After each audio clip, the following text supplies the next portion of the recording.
पाकिस्तान की सारी अवाम इसे कहती है जिहाद, और उनके बुरी तरह हारने के बाद भी उनके आर्मी चीफ मुनीर कहते हैं ये तो अल्लाह ताला से फतेह नवाज हुई है। तो इसमें इस्लाम कहाँ से आ गया?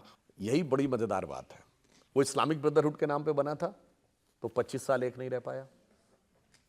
किसने मारा जाके बांग्लादेश में, यानी उस समय के ईस्ट पाकिस्तान में? जनरल टिक्का खां। वो मुस्लिम नहीं थे क्या? And the same who was named as butcher of Bangladesh, 73 में उसने बलूचिस्तान में जाके वही किया।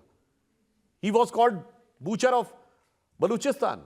आज खैबर पख्तूनवा में तहरीके तालिबान किसके खिलाफ लड़ रहा है? अच्छा छोड़िए, अगर उनकी इस्लाम की बात है तो ये पेशावर की मस्जिद में धमाका क्यों होता भाई? रावलपिंडी में धमाका क्यों होता है? वहां तो 100% मुस्लिम है। इसीलिए ये जो फैकेट था कि हमने इस्लाम के नाम पर किया हुआ है, वह भी अब टूटता हुआ नजर आ रहा। मगर मैं, ये जो आपने सवाल किया है, ये इसलिए बहुत इंपॉर्टेंट है कि आज उनको ये लगता है, ये प्रमाण है कि वो भारत के द्वारा निर्णायक रूप से हरा दिए गए हैं।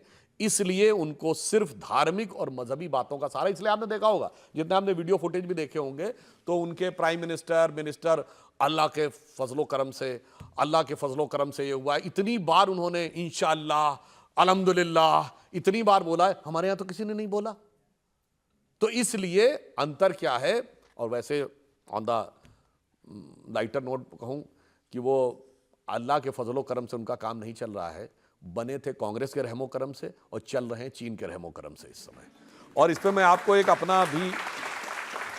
मैं अपना अनुभव बताता हूं, और ये मैं पाकिस्तान के आवाम को एड्रेस करते हुए कह रहा हूं। मुझे विदेश में पाकिस्तान के एक नेता मिले, और ऐसी बात होने लगी तो मैंने कहा, अच्छा ये बताइए, आज़ादी के इतने साल हो गए, पार्टीशन के बाद आपको क्या लगता है, आपने खोया या पाया?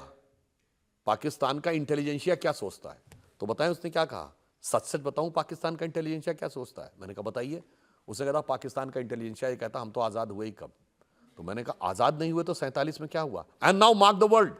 उसने कहा आज़ाद 47 से पहले हमारे मुल्क का पावर सेंटर लंदन था, उसके बाद वॉशिंगटन हो गया, और अब बीजिंग हो रहा है। उन्होंने कहा हमें तो कभी आज़ादी मिली ही नहीं। ख्वाजा आसिफ से लेके जनरल मुशर्रफ बोल चुके हैं we were doing the dirty work of western countries. यानी, और आज भी आप देख लीजिए, जो देश भीख मांग रहा है उससे ट्रेड की बात क्या हो रही है? तमाम कंपनियां जाकर उनके जो बचे खुचे मिनरल हैं उसको भी ले लेना चाहती है। चाइना ने सीपैक में पूरा का पूरा कब्जा कर लिया है। मतलब मैं कहूँगा, एक कहावत होती है, मैं किसी का सम्मान नहीं करना चाहता, कहावत होती है नंगा नहाएगा क्या और निचोड़ेगा क्या।